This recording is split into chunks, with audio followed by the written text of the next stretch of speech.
Hello everyone. तो आज हम पढ़ेंगे एक्सरसाइज 5B। तो उससे पहले मैं आपका कुछ कॉन्सेप्ट क्लियर करूंगा। तो आइए देखते हैं कॉन्सेप्ट पे। तो अगर एक लाइन ए बी है, ठीक है, एक लाइन है ए बी, और उस पे मैं अगर सी डी एक रे बनाता हूँ,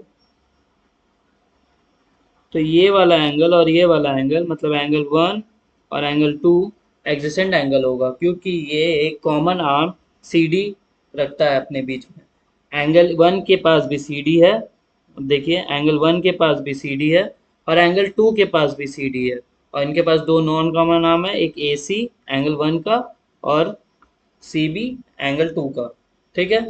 अब दो थ्योरम आता है, एक लीनियर पेयर थ्योरम, एक converse of linear pair theorem. आइए वो थ्योरम्स देख लेते हैं। तो लीनियर पेयर थ्योरम बोलता है कि अगर रे दो रे अगर एक लाइन पे एक रे स्टैंड होता है, तो जो दो एडजेसेंट एंगल बनता है उन दोनों का सम 180 होता है। यहाँ पे देखिए आप,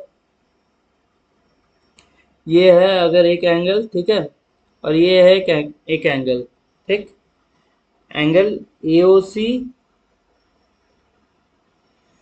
plus angle COB equal to 180 होगा। थ्योरम वन यही बोलना चाहता है, angle AOC plus angle COB equal to 180। ये हमको थ्योरम वन बोलता है। अगर एक लाइन पे एक रे है, तो उस दो दो जो एंगल बन रहा है उन दोनों एंगल का सम 180 डिग्री होगा। ठीक है। अब आइए इसको हम प्रूफ करते हैं। तो प्रूफ करने के लिए हम ये बोल सकते हैं ना, यही प्रूफ करना है हम लोग को। एंड प्रूफ क्या करना है, मैं यहाँ लिख देता हूँ, angle A O C plus angle C O B equal to 180 degree. ठीक है। ये हम लोग को प्रूफ करना है। तो सबसे पहले हम क्या बोल सकते हैं, हमने एक कंस्ट्रक्शन किया है यहाँ पे। वो कंस्ट्रक्शन क्या है, ओडी।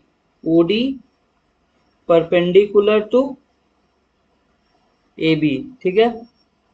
तो उससे क्या होगा, बोल सकते हैं ना, angle D O B equal to equal to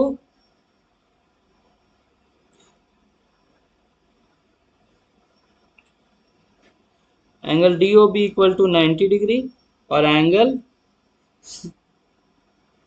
D O A equal to 90 degree. ये चीज हम बोल सकते हैं यहाँ तक। ठीक है। अब उसके बाद देखिए,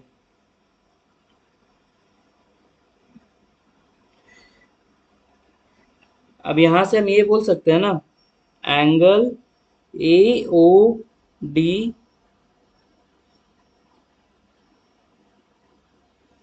हम यहां से बोल सकते हैं angle A O D plus angle D O B equal to 180 degree. 90 plus 90 180 होता है ना, ये हम बोल सकते हैं यहाँ से। ठीक है। अब देखिए, यहाँ से अब हम क्या कर सकते हैं, एंगल एओडी को कैसे लिख सकते हैं, एंगल एओडी को हम लिख सकते हैं ये वाला एंगल प्लस ये वाला एंगल, मतलब angle AOC plus angle COD लिख सकते हैं ना। तो एओडी को हम कैसे लिखेंगे, angle A A O C plus angle C O D. ठीक है। यहाँ तक क्लियर है। इसको मैंने ऐसे लिखा। अब एंगल डीओबी को हम कैसे लिखेंगे, एंगल डीओबी को लिखने के लिए हम क्या बोल सकते हैं, angle C O B minus angle C O D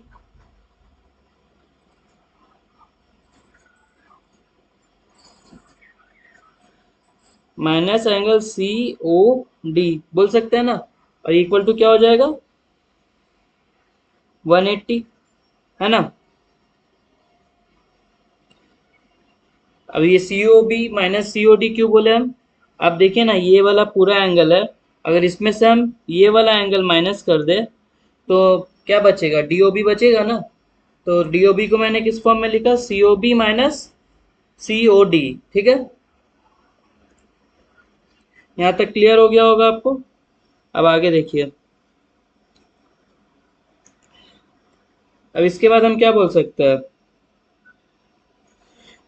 यहां से देखिए आप, सीओडी प्लस में है, सीओडी प्लस में था और सीओडी माइनस में, तो प्लस माइनस कट गया तो क्या बच गया, angle A O C plus angle C O B equal to 180 degree. ये हो गया मेरा लीनियर पेयर थ्योरम प्रूव्ड। समझ में आया आपको? हाँ, यहाँ तक क्लियर हो गया होगा। अब थ्योरम 2 देखते क्या बोल।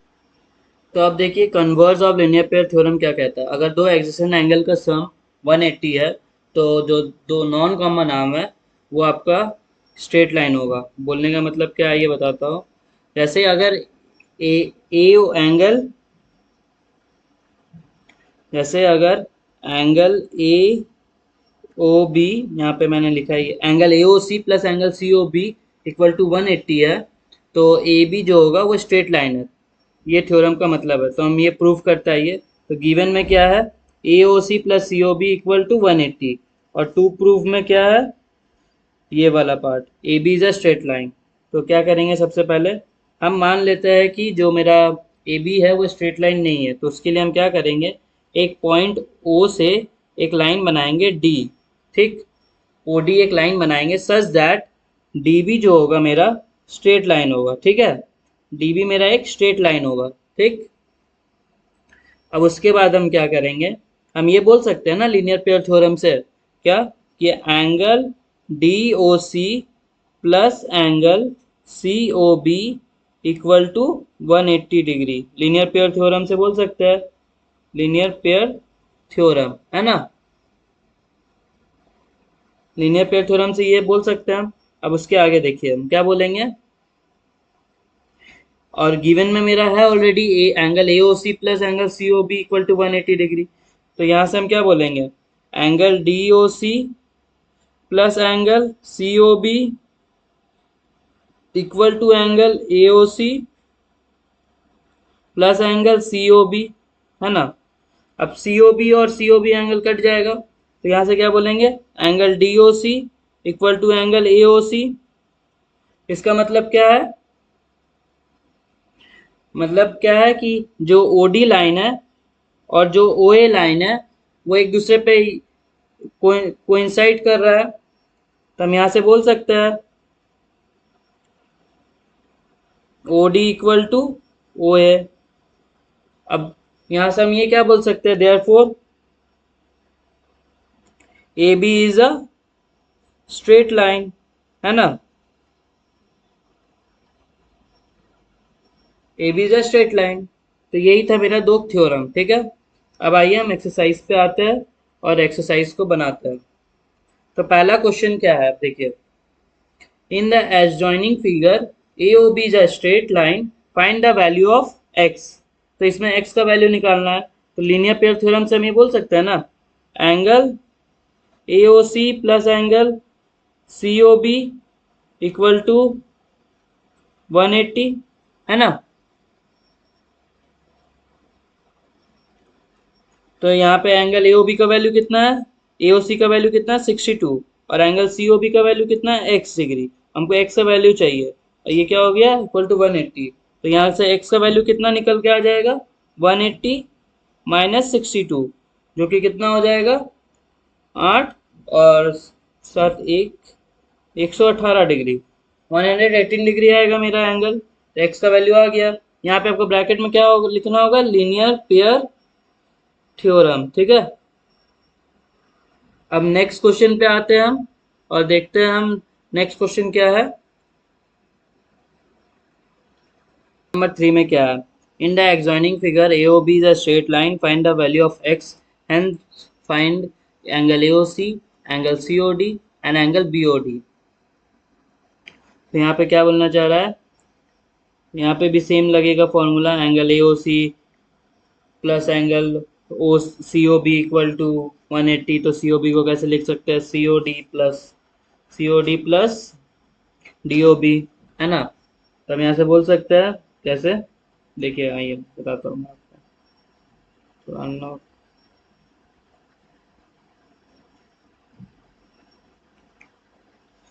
क्या क्या बोल सकते हैं हम लोग? एक मिनट रुकिए।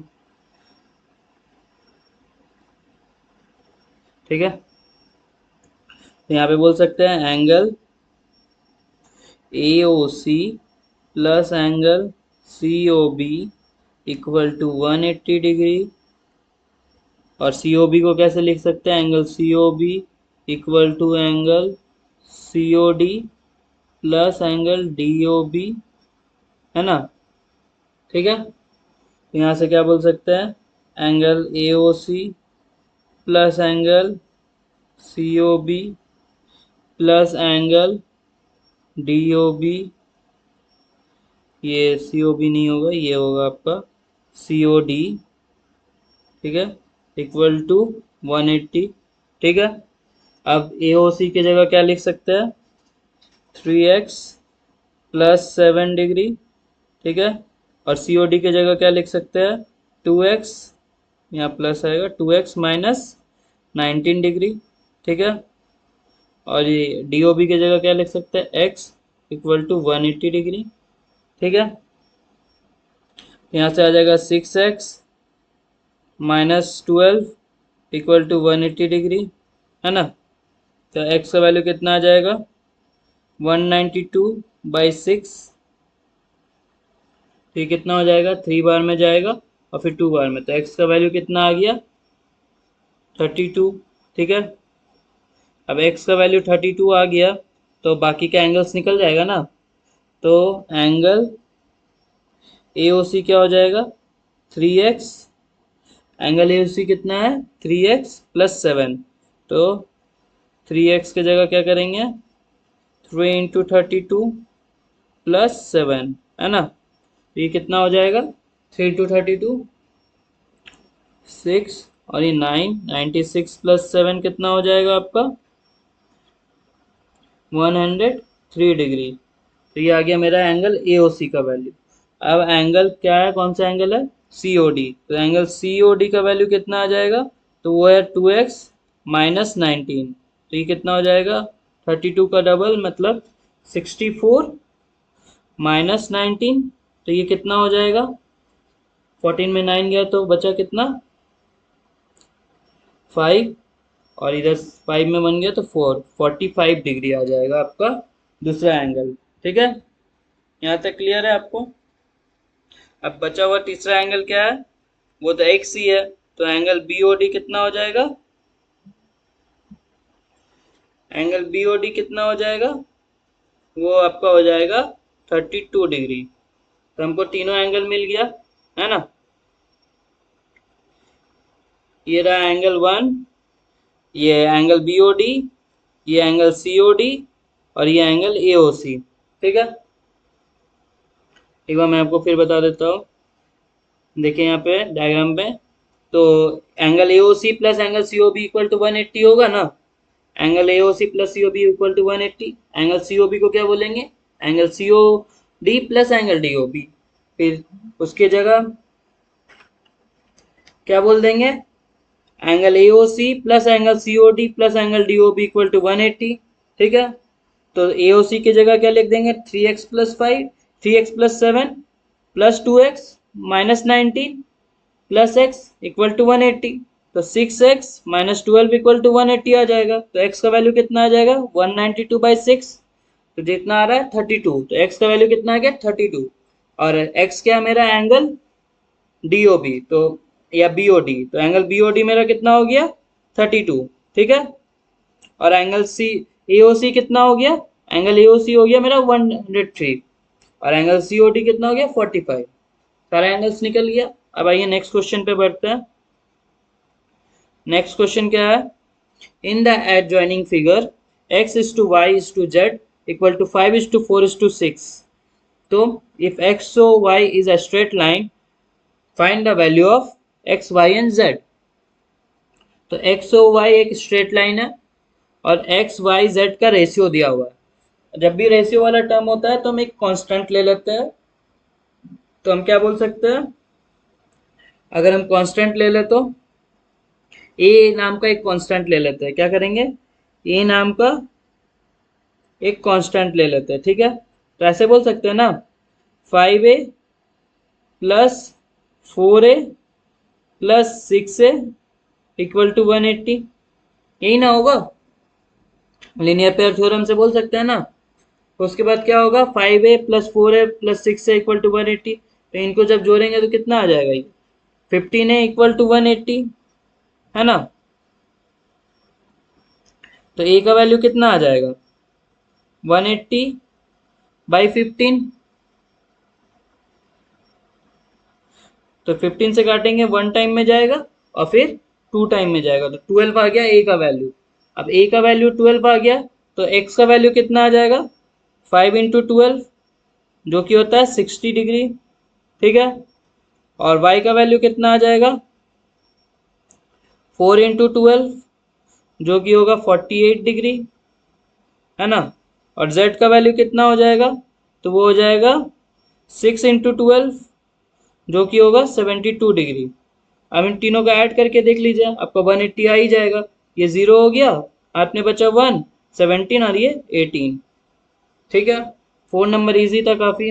रेशियो वाला सम को आपको कैसे करना समझ में आ गया, एक कांस्टेंट ले लेना है, फिर वो लीनियर पेयर थ्योरम लगा, लीनियर पेयर थ्योरम लगा तो क्या हुआ, 5a plus 4a plus 6a equal to 180, तो 15a इक्वल टू 180, तो a का वैल्यू कितना आ गया 12, तो x का वैल्यू कितना आ गया 5 into 12 which is equal to 60, और y का वैल्यू कितना आ गया 4 इंटू 12 विच इक्वल टू 48, और z का वैल्यू कितना आ गया 6 into 12 which is equal to 72 degree.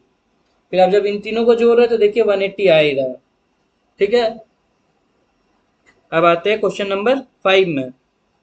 तो क्वेश्चन नंबर 5 में क्या बोला गया, देखिए, in the adjoining figure what is the value of x will make angle AOB a straight line। मतलब पूछा है कि x का कौन सा वैल्यू पे AOB एक स्ट्रेट लाइन हो जाएगा, मतलब वही लीनियर पेयर थ्योरम लगा देंगे। लीनियर पेयर थ्योरम के हिसाब से क्या होता है, अगर दो supplementary angle, converse of linear pair theorem लगा देंगे, अगर दो एडजेसेंट एंगल का सम सप्लीमेंट्री होता है, तो वो जो दो नॉन कॉमन आर्म होता है वो एक स्ट्रेट लाइन होता है। तो हम यहाँ से ये बोल सकते हैं ना, converse of linear pair theorem में 3x plus 20 plus 4x minus 36 equal to कितना हो जाएगा 180, है ना। तो यहाँ से हम क्या, मेरा x का वैल्यू निकल जाएगा आराम से, ये कितना हो गया 7x माइनस 16 इक्वल टू 180, तो ये कितना हो जाएगा x इक्वल टू 196, 196/7, तो ये कितना बार पे जाएगा, 2 बार पे 14, फिर कितना बच रहा है 568, तो x का वैल्यू मेरा कितना आ गया 28 डिग्री, ठीक है। ये सम भी हो गया।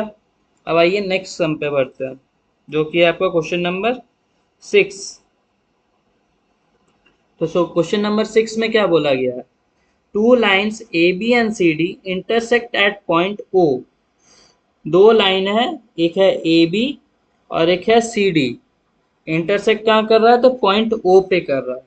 If angle A O C equal to 50 degree, तो find the value of angle A O D, B O D and angle B O C. अब अब ये देखिए आप, ए बी और सी डी एक स्ट्रेट लाइन है, ठीक है। तो ए बी के लिए हम क्या बोल सकते हैं, फॉर ए बी हम क्या बोल सकते हैं, for A B angle A O C plus angle C O B equal to 180 degree. तो यहाँ से एंगल ए ओ सी मेरे पास है ऑलरेडी, तो ये कितना हो गया 50 plus angle C O B equal to 180, तो एंगल सी ओ बी कितना आ जाएगा, एंगल सी ओ बी का वैल्यू आ जाएगा 130 डिग्री, ठीक है। अब सी डी को देख के और क्या बोल सकते हैं हम, अब फॉर सी डी में हम क्या बोल सकते हैं, for C D angle C O A plus angle A O D equal to 180 degree. तो 50 plus angle A O D equal to 180 degree, है ना। यहां तक ठीक है। तो angle A O D equal to कितना आ जाएगा, 180 minus 50 which is equal to 130 degree. ये भी क्लियर हो गया, ठीक है। दो एंगल हमको मिल गया। अब फिर से हम ए बी लेंगे। अब फिर ए बी लेंगे, तो फिर से ए बी जब लेंगे तो हम यहाँ पे बोल सकते हैं angle A O D plus angle D O B equal to 180। तो उस हिसाब से हम क्या बोलेंगे, ये कितना आया था 130 plus angle D O B equal to 180। फिर यहां से हम क्या बोल सकते हैं, angle D O B equal to 180 minus 130 which is equal to 50 degree. तो ये आ गया मेरा डी ओ बी, ठीक है। अब बचा क्या है मेरे पास, हमको क्या निकालना है, तीनों एंगल निकल गया मेरे ख्याल से। देखिए आप, एंगल ए ओ सी तो पता है था, एंगल सी ओ बी आ गया मेरा 130 degree, angle A O D आ गया मेरा 130 डिग्री, और एंगल बी ओ डी या डी ओ बी कितना आ गया 50 डिग्री, ठीक है। ये भी इजी था काफ़ी, एक बार फिर समझा देता हूँ मैं आपको। देखिए पहले मैं ए बी लाइन को लिया, जब ए बी लाइन को लिए तो लीनियर पेयर थ्योरम लगा इसमें, angle A O C plus angle C O B equal to 180 degree. कौन सा थ्योरम लगा, तो यहाँ लिख लीजिएगा आप, लीनियर पेयर थ्योरम, ठीक है। यहाँ पे भी सेम लगा है, ये वाला जगह पे भी, और यहाँ पे भी सेम लगा है, ठीक है। लीनियर पेयर थ्योरम आप लिख लीजिएगा। अब फिर देखिए नेक्स्ट, तो यहाँ से हम क्या बोल सकते हैं, 50 plus angle C O B equal to 180। तो एंगल सी ओ बी का वैल्यू कितना है 130। फिर angle C O A plus angle A O D equal to 180। तो सी ओ ए की जगह 50 लगाए और angle A O D equal to 180। तो एंगल ए ओ डी कितना हो गया 180 माइनस 50 इक्वल टू 130 डिग्री, ठीक है। अब देखिए angle A O D plus angle D O B equal to 180, बोल सकते हैं लीनियर पेयर थ्योरम से। ये किस लिए है, जब ए बी वापस से लाइन लिए तब।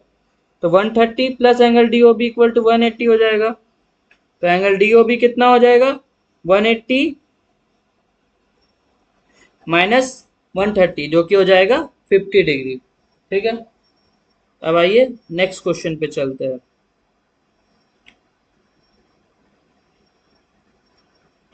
In the adjoining figure, three coplanar lines AB, CD and EF intersect at point O, forming angle as shown. Find the value of x, y, z. अब हम फिगर को थोड़ा जूम करते हैं, फिर देखते हैं कि क्या है। तो यहाँ पे साफ साफ दिख रहा है हम लोग को क्या, ए बी एक लाइन है, सी डी एक लाइन है, और ई एफ एक लाइन है, ठीक है। एंगल बी ओ डी दिया हुआ है हम लोग को 90 डिग्री, और एंगल डी ओ एफ दिया हुआ है 50 डिग्री। तो हम लोग को रिमेनिंग एंगल्स निकालना है। तो अब देखिए आप, अगर हम ए बी को ले लें, अगर हम ए बी लाइन को ले लेते हैं तो हम क्या बोल सकते हैं, फॉर ए बी हम क्या बोल सकते हैं, x plus 50 plus 90 equal to 180। तो x का वैल्यू कितना आ जाएगा 180 minus 140 which is equal to कितना हो जाएगा, तो ये हो जाएगा आपका 40 डिग्री। तो x का वैल्यू मेरा कितना आ गया 40 डिग्री। ये कैसे आया, लीनियर पेयर थ्योरम से, ठीक है। अब यहाँ तक क्लियर होगा आपको। अब उसके बाद हम सी डी देख लेते हैं। तो सी डी में क्या होगा, फॉर सी डी लाइन, फिर हम लीनियर पेयर थ्योरम लगाएंगे। तो हम यहाँ क्या बोलेंगे 50, हम क्या बोलेंगे यहाँ 50 plus X plus T equal to 180। ठीक है। तो 50 और x की जगह कितना पुट करेंगे हम 40, तो 1 t का वैल्यू कितना आ जाएगा 180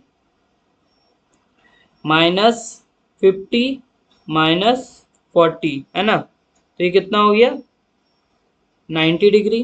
तो t का वैल्यू आपका कितना आ गया 90 डिग्री। ठीक है, अब देखते हैं हम लोग, t का वैल्यू मेरा निकल गया। अब EF को ले लेते हैं अगर,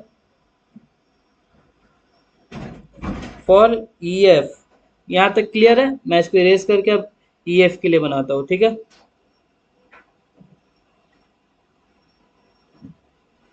तो यहाँ तक मैंने क्या बोला, x का वैल्यू मेरा आ गया था 40, t का वैल्यू आ गया मेरा 90।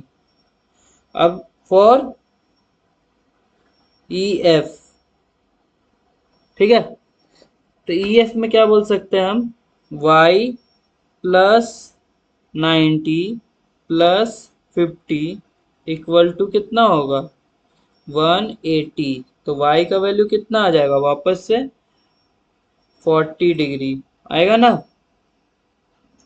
180 माइनस 140 इक्वल टू 40 आ जाएगा। तो यहाँ से मेरा y का वैल्यू भी आ गया 40 डिग्री। तो यहाँ लिख लेते हैं, इसको भी ऐसे सर्कल कर दे रहा हूँ। ठीक है, अब मेरा क्या बचा z। तो z के लिए हम वापस से CD ले लेते हैं। तो CD में क्या होगा z plus Y plus 90 equal to 180। तो यहाँ से क्या हो जाएगा, y का वैल्यू मेरे पास ऑलरेडी है, y का वैल्यू ऑलरेडी है, तो z का वैल्यू कितना हो जाएगा,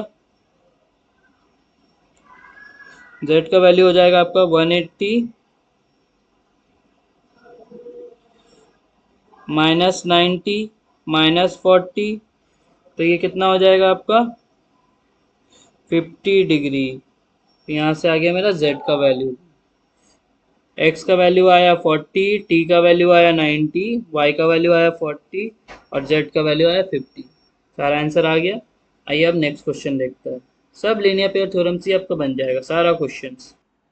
चलिए मैं आपको एक और थ्योरम बताता हूँ, vertically opposite angle theorem. If two lines intersect each other, then the opposite angles will be equal to each other, formed in that। मैं आपको दिखाता हूँ एक चीज़। अभी हमने ऊपर देखा ना एक चीज़ पहले वाले क्वेश्चन पे, कि x भी 40 आ रहा है और आपका y भी 40 आ रहा है। अब देखिए ये दोनों अपोजिट एंगल्स है, तो इक्वल क्यों हो रहा है। फिर ये आपका 90 डिग्री ये है और t भी आपका 90 डिग्री है, ये भी इक्वल है। फिर z आपका आ रहा है 50 और इसका अपोजिट एंगल भी 50 है, ये लोग इक्वल क्यों हो रहे हैं। तो यही है आपका वर्टिकली अपोजिट एंगल का थ्योरम। ये प्रूफ भी होगा तो आपका लीनियर थ्योरम का हेल्प से प्रूफ हो जाएगा। आइए मैं आपको दिखाता हूँ। समझिए ये एक लाइन है और ये एक लाइन है, ठीक, ए बी और सी डी। ठीक है, तो दिख रहा होगा आपको ए बी और सी डी। ठीक, तो हम बोल सकते हैं ना, अगर ए बी को ले फॉर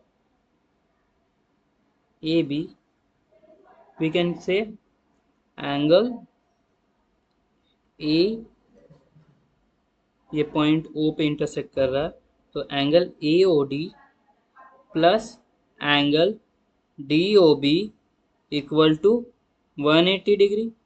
ये चीज़ हम बोल सकते हैं लीनियर पेयर थ्योरम से। ठीक है, अब हम कौन सा एंगल ले जहाँ पे एक एंगल हमको कॉमन मिल जाए, कौन सा लाइन ले, तो हम डी सी को ले लेते हैं। अब for D C we can say that angle D O B plus angle P O C equal to 180 degree. यहाँ से हम ये बोल सकते हैं। ठीक है, दोनों ही लीनियर पेयर थ्योरम है।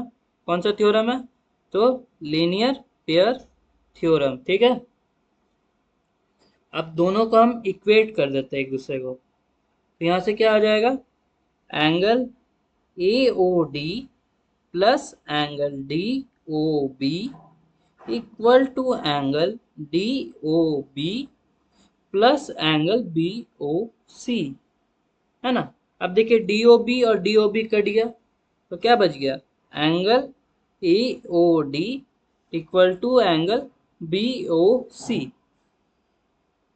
तो एंगल ए ओ डी क्या है ये, और एंगल बी ओ सी क्या है ये, तो ये दोनों एंगल क्या हो गया वर्टिकली अपोजिट एंगल्स। तो वर्टिकली अपोजिट एंगल्स इक्वल हो गया। अगर दो लाइन एक ओ पॉइंट पे इंटरसेक्ट कर रहा है तो उसका दोनों जो अपोजिट एंगल्स है वो इक्वल होगा।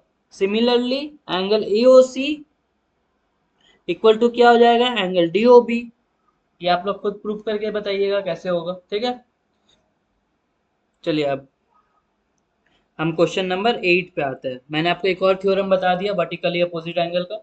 अब हमारा सवाल एकदम और स्पीड में बनने लगेगा, हमें लीनियर पेयर उतना लगाने का जरूरत, लीनियर पेयर से सारा एंगल्स निकालना नहीं पड़ेगा। तो इसमें बोला गया है if in an adjoining figure three coplanar line A B C D और कौन सा लाइन है E F intersect at point O, ठीक है। Find the value of X, hence find a angle A O D, मतलब angle A O D निकालना है हम लोग को, एंगल सी ओ ई निकालना है, एंगल सी ओ ई निकालना है और एंगल ए ओ ई। तो एंगल ए ओ ई ये वाला एंगल निकालना है। तो अब देखिए पहले हम बोल सकते हैं ना, यहाँ से क्या बोल सकते हैं, अभी मैंने आपको एक वर्टिकली अपोजिट एंगल बताया तो ये क्या बोल सकते हैं, angle A O D equal to angle C O B which is equal to 2x, यहाँ से ये बोल दिया। अब हम ई एफ को अगर ले ले, ई एफ को ले लेते हैं तो हम लीनियर पेयर थ्योरम लगा सकते हैं और बोल सकते हैं 5x plus 2x plus 3x equal to 180 degree, है ना। हम यहाँ पे ये बोल सकते हैं 5x plus 2x plus 3x equal to 180 degree. तो ये कितना हो गया 10x इक्वल टू 180। तो x का वैल्यू कितना आ गया, तो x is equal to 18 degree, ठीक है। अब x का वैल्यू हम लोग को मिल गया, तब हम लोग को क्या क्या निकालना है, ए ओ डी। तो angle A O D, angle A O D कितना होगा,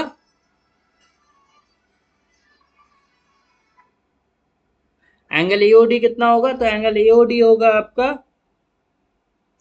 angle A O D equal to कौन सा है angle A O D, 2x है। तो अब 2x का वैल्यू निकाल लेते हैं, 2 इंटू एटीन, 2 इंटू एटीन कितना हो जाएगा बताइए आप, 2 इंटू एटीन हो जाएगा 36 डिग्री। तो एंगल ए ओ डी आ गया मेरा 36 डिग्री। अब उसके बाद हम नेक्स्ट कौन सा एंगल निकालेंगे, तो एंगल निकालेंगे सी ओ ई। तो एंगल सी ओ ई कितना होगा, तो एंगल सी ओ ई के लिए हम क्या करेंगे, एंगल सी ओ ई, एंगल सी ओ ई है मेरा 5x, तो 5 इंटू एटीन कर देंगे। तो 5 इंटू एटीन कर देंगे तो कितना हो जाएगा, ये 8 बचा 40, 8 बचा 4 और ये 9, 90 आ जाएगा मेरा, ठीक है। अब बचा कौन सा, एंगल ए ओ ई। तो एंगल ए ओ ई को निकालने के लिए हम क्या करेंगे, angle A O E equal to मेरा क्या हो जाएगा, एंगल एफ या B O F, vertically opposite angle है ना, हाँ वर्टिकली अपोजिट एंगल। तो ये कितना हो जाएगा, इक्वल टू 3x। तो 3x का वैल्यू कितना हो जाएगा, 3 इंटू एटीन, तो ये कितना हो जाएगा 4 और इधर हो जाएगा 4, 44, ये 54 डिग्री, सॉरी 44 बोल रहा हूँ मैं, 54 डिग्री हो जाएगा, ठीक है। कितना हो जाएगा, तो 54 डिग्री, ठीक है। यहाँ तक क्लियर हो गया होगा आपको। अब आइए हम लोग नेक्स्ट पढ़ते हैं, नेक्स्ट क्वेश्चन की तरफ। मैं इसको एक बार फिर से समझा दूं क्या, समझा देता हूँ। तो सबसे पहले angle A O D equal to angle C O B किया, क्योंकि वर्टिकली अपोजिट एंगल है ये वाला एंगल और ये वाला एंगल वर्टिकली अपोजिट एंगल है, तो ये 2x हो जाएगा। फिर यहाँ से लीनियर पेयर थ्योरम लगाया, 5x plus 2x plus 3x equal to 180। तो 10x का वैल्यू 180 हो गया, तो x का वैल्यू 18 हो गया, ठीक है। तो अब यहाँ देखिए ए ओ डी क्या है मेरा 2x, तो 2 इंटू एटीन 36 डिग्री आ गया, ठीक है। सी सी ओ ई कितना हो जाएगा, अब सी ओ ई देखेंगे तो कितना हो जाएगा, ये 5 इंटू एटीन तो कितना हो जाएगा 90 डिग्री। अब बचा हुआ क्या है मेरा ए ओ ई, तो ए ओ ई निकालेंगे तो क्या हो जाएगा, A O E is equal to B O F, vertically opposite angle, ये वाला एंगल और ये वाला एंगल इक्वल होगा ना वर्टिकली अपोजिट एंगल से। तो 3x हो जाएगा, 3 इंटू एटीन कितना हो जाएगा 54। अब इन तीनों को ऐड करके देखिए 180 हो जाएगा। तो ये कितना है 36 प्लस 54 कितना हो गया आपका 100 डिग्री, ये 90 हो गया, ये प्लस ये 90 हो गया और ये 90, तो ये तीनों का सम कितना हो गया 180। तो यहाँ से भी हम बोल सकते हैं ना, ये क्रॉस चेक कर लिया हमने, ये सही है बिल्कुल। अब नेक्स्ट क्वेश्चन पे बढ़िए। क्वेश्चन नंबर 9 क्या है? Two adjacent angle on a straight line are in ratio 5:4, find the measure of each one of the angle. तो क्या बोला है क्वेश्चन में? एक स्ट्रेट लाइन है, उसके बीच में दो एंगल है, समझ लीजिए एक्स और वाई है, जिसका रेशियो है 5:4। तो हम बोले जब भी रेशियो दिखे क्या करें, एक कांस्टेंट ले लीजिए ए या कुछ भी जो आपको अच्छा लगे। तो 5a + 4a = 180, linear pair theorem से, ठीक है, होगा ना। तो 9a = 180, तो ए का वैल्यू कितना आ जाएगा? ए का वैल्यू आ जाएगा 20 डिग्री, ए का वैल्यू 20 आएगा। तो फिर यहाँ से हम बोल सकते हैं 5a का वैल्यू कितना आ जाएगा? तो 5 × 20 which is equal to 100 degree, और 4a का वैल्यू कितना आ जाएगा? 4 × 20 which is equal to 80 degree, ठीक है। तो यहाँ से मेरा दोनों एंगल निकल गया इजिली। अब क्वेश्चन नंबर 10 पे आता है। क्वेश्चन नंबर 10 क्या है? If two straight line intersect each other in such a way that one of the angle form measure 90 degree, so that each of the remaining angles measure 90 degree। ये तो vertically opposite angle से ही हो जाएगा, और linear pair theorem use करेंगे तो। ये देखिए बोल रहा है दो लाइन एक दूसरे को इंटरसेक्ट किया सच दैट एक एंगल 90 डिग्री है, तो बाकी का सारा एंगल 90 डिग्री प्रूफ करना है। ए बी सी डी और ओ पॉइंट में कट किया, तो गिवन में क्या है? Angle A O D = 90 degree. तो बाकी का एंगल 90 डिग्री प्रूफ करने के लिए क्या करेंगे? तो यहाँ से मेरा क्या आ जाएगा? अगर हम ए बी ले लेंगे तो ए बी लेंगे तो क्या हो जाएगा? Angle A O D plus angle D O B = 180 होगा ना। तो ये मेरा हो गया लीनियर पेयर थ्योरम से, ठीक है। तो ए ओ डी ओ बी का वैल्यू कितना आ गया? 90 डिग्री, है ना। यहाँ तक क्लियर हुआ, ठीक है। अब देखिए, अब सबसे ये वाला एंगल भी मेरा आ गया 90। अब देखिए angle A O D = angle C O B, ये कितना हो गया 90, क्या होगा? तो वर्टिकली अपोजिट एंगल। और angle D O B = angle A O C, ये हो गया 90, वर्टिकली अपोजिट एंगल, ठीक है। तो इस तरह से चारों एंगल मेरा 90-90 आ गया, और ये हो गया क्वेश्चन सॉल्व। अब आइए नेक्स्ट क्वेश्चन पे। क्वेश्चन नंबर 11 क्या बोलता है? Two lines A B and C D intersect at point O such that angle BOC plus angle AOD = 280 as shown in the figure, find all the four angles। तो क्या बोला है? Figure यहाँ ठीक से नहीं दिख रहा होगा, मैं बना देता हूँ। दो लाइन आपस में इंटरसेक्ट कर रहा है, ए बी सी डी, और ये पॉइंट है ओ, ठीक है। अब बोला क्या है? Angle B O C plus angle A O D = 280 degree. अब देखिए B O C plus A O D = 280 degree. अच्छा, B O C = A O D तो हम बोल ही सकते हैं ना। क्यों बोल सकते हैं? तो वर्टिकली अपोजिट एंगल, और यहाँ पे हम क्या बोल सकते हैं? B O C = angle A O D. क्यों? तो वर्टिकली अपोजिट एंगल। तो यहाँ से हम किसी एक को सब्सिट्यूट कर देंगे, तो क्या हो जाएगा? बी ओ सी 2 टाइम्स हो जाएगा ना, = 280। तो बी ओ सी का वैल्यू कितना आ गया? बी ओ सी = कितना हो जाएगा? 2 से काटेंगे तो 140 डिग्री, ठीक है। यहाँ तक क्लियर हुआ होगा आपको। तो बी ओ सी आ गया, तो ए ओ डी भी इतना ही हो जाएगा, तो ए ओ डी = 140। अब किसी एक को ले लीजिए आप, ये ए बी ले लीजिए, ए बी लाइन लेंगे आप, तो फिर क्या होगा? मेरा एंगल ए ओ सी कितना हो जाएगा? 180 माइनस 140, जो कि कितना आ जाएगा मेरा? 40 डिग्री। यहाँ तक क्लियर हो गया। तो ए ओ सी 40 डिग्री हो गया, तो बी ओ डी कितना हो जाएगा? Angle B O D = angle A O C which is equal to 40 degree. क्या होगा? तो वर्टिकली अपोजिट एंगल, लीनियर पे वर्टिकली अपोजिट एंगल से ये वाला क्वेश्चन भी सॉल्व हो गया। अब आते हैं नेक्स्ट क्वेश्चन पे, जो कि है आपका 12 नंबर। तो 12 नंबर में क्या बोला गया है? Two lines A B and C D intersect each other at point O such that angle AOC is to angle AOD is equal to 5:7. Find all the angles. तो क्या बोला है? दो एंगल्स दिया हुआ है, दो लाइन दिया है, ए बी और सी डी, जो कट करता है पॉइंट O पे, एंगल AOC है और एंगल AOD का रेशियो दिया हुआ है। कितना दिया है? तो 5:7। तो फिर हम इसको ए कांस्टेंट लेंगे, रेशियो है, तो 5A plus 7A equal to 180 degree, linear pair theorem. तो यहाँ से 5A प्लस 7A कितना वैल्यू का आ जाएगा? ये आपका हो जाएगा 12A। तो 12A इक्वल टू 180। तो A का वैल्यू कितना आ गया? 180/12। काटेंगे तो कितना बचेगा? 12 का एक बार पे, फिर 5 बार पे, तो ये 15 डिग्री बचा। तो ए का वैल्यू आया मेरा 15। तो 5A क्या है मेरा? तो यहाँ से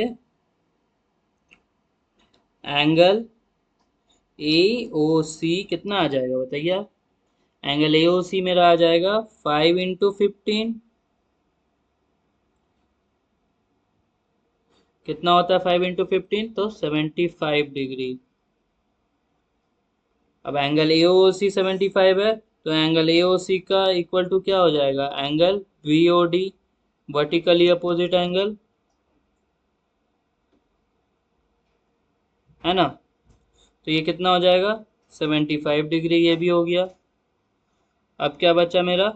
तो एंगल ए ओ डी कितना हो जाएगा? Angle A O D equal to angle B O C, ये भी वर्टिकली अपोजिट एंगल है, वर्टिकली अपोजिट एंगल होगा ये भी। तो ये इक्वल टू कितना है? ये आपका है, कितना था? 7 है। तो 7 × 15 कितना होगा? तो ये हो जाएगा 5, और इधर कितना? 105 डिग्री। तो ये angle A O D equal to angle B O C is equal to 105 degree. यहाँ तक आपको क्लियर हो गया होगा। मैं फिर एक बार बता देता हूँ। देखिए, सबसे पहले ये रेशियो में था, दो एंगल का हमको रेशियो दिया हुआ है, ठीक है? ये वाला एंगल और ये वाला एंगल का रेशियो था मेरे पास, है ना? तो हम बोल सकते हैं 5A plus 7A equal to 180 linear pair theorem से। तो 12A का वैल्यू कितना आ गया? 180। 12A का वैल्यू 180 आया, तो A का वैल्यू कितना आ गया? 180/12। तो A का वैल्यू आ गया 15। तो एंगल AOC कितना हो जाएगा? 5 × 15 इक्वल टू 75। तो एंगल AOC कितना हो जाएगा? एंगल BOD के इक्वल, जो कि है वर्टिकली अपोजिट एंगल। तो एंगल AOC क्या हो जाएगा? 75। दोनों एंगल इक्वल है ना, ये वाला और ये वाला, वर्टिकली अपोजिट एंगल। और सेम देखिए, ये वाला एंगल और ये वाला एंगल इक्वल है, तो बोल सकते हैं angle AOD equal to angle BOC। तो इससे कितना आ गया इसका वैल्यू? तो ये 7A के इक्वल था। अब 7A के इक्वल था तो कितना हो गया? ये 105 डिग्री। बस, हो गया ये आंसर।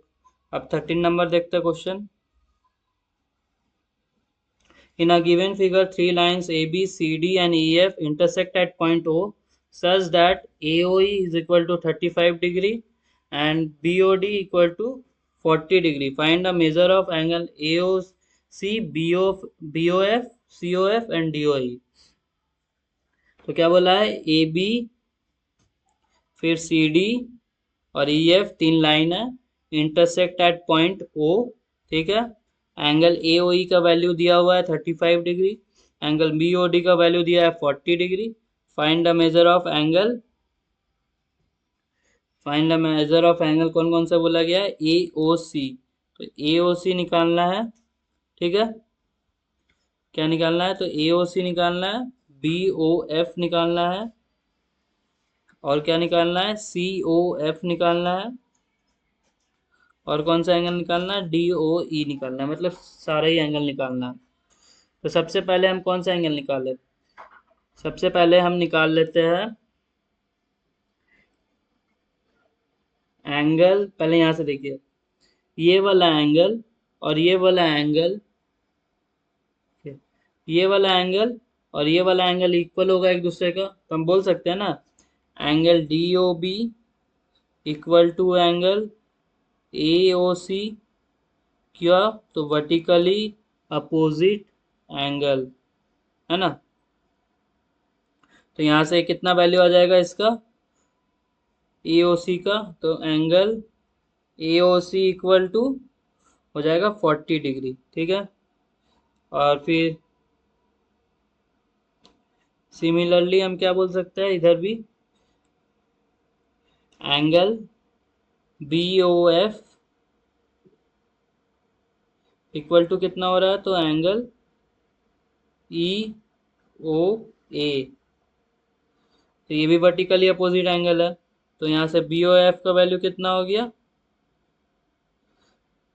35 डिग्री, ठीक है यहाँ तक। अब देखिए ए बी ले लेते हैं, अगर हम ए बी को लाइन ले लिए स्ट्रेट लाइन, तो हम बोल सकते हैं ना 35 degree plus angle E O D plus 40 degree equal to 180 degree, ये चीज़ बोल सकते हैं लीनियर पेयर थ्योरम से, है ना, लीनियर पेयर थ्योरम। तो यहाँ से एंगल ई ओ डी कितना आ जाएगा, तो वो आ जाएगा 180 माइनस 75, कितना हो जाएगा, तो ये 105 डिग्री।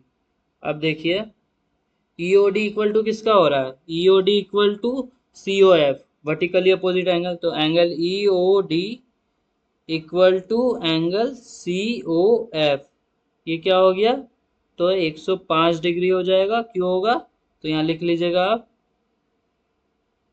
वर्टिकली अपोजिट एंगल, ठीक है। अब क्वेश्चन नंबर 14 पे आते हैं। In the given figure, the two lines AB and CD intersect at point O such that angle BOC is 125 degree. Find the value of x and y. तो y का value कितना आ जाएगा, y angle y equal to angle BOC बोल सकते हैं ना, क्यों, तो वर्टिकली अपोजिट एंगल बोल सकते हैं। तो एंगल y कितना आ जाएगा, एंगल y का वैल्यू भी आ जाएगा 125 डिग्री। अब ए बी ले लीजिए, अब ए बी लेंगे लाइन को, तो फिर लीनियर पेयर थ्योरम लगेगा, क्या बोलेंगे, angle y plus angle z,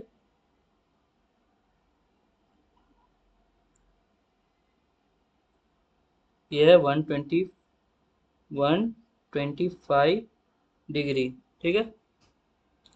तो x प्लस जेड कितना हो जाएगा, x प्लस जेड आ जाएगा मेरा 180, क्यों, तो लीनियर पेयर थ्योरम, ठीक है,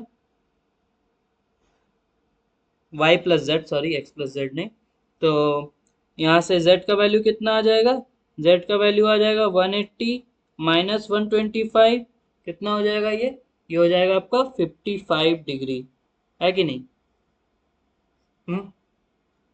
तो z अगर 55 है, तो z इज इक्वल टू क्या है, एंगल x, क्यों, तो वर्टिकली अपोजिट एंगल, है ना, ये वाला एंगल, देखो आपको मैं दिखाता हूँ, ये वाला एंगल और ये वाला एंगल इक्वल होगा ना वर्टिकली अपोजिट एंगल से।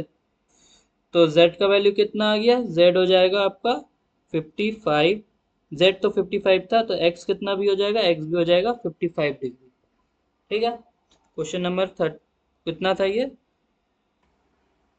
क्वेश्चन नंबर 15 देखिए, तो क्या लिखा है, if two straight lines intersect each other then prove that the ray opposite to the bisector of one of the angles so form bisect vertically opposite angle।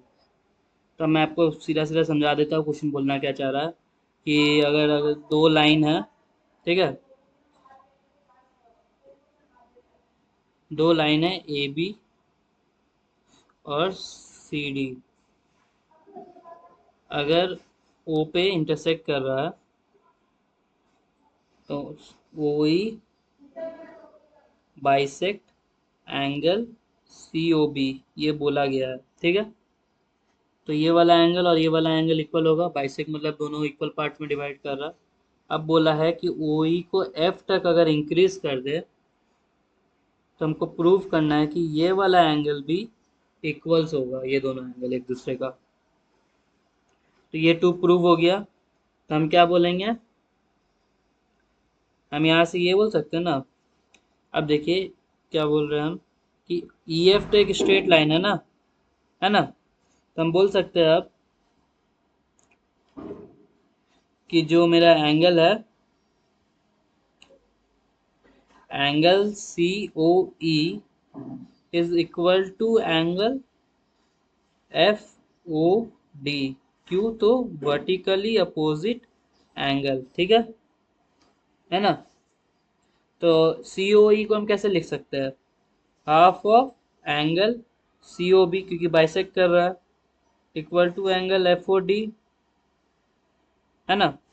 ये हो गया मेरा इक्वेशन 1। ठीक, अब आगे देखिए,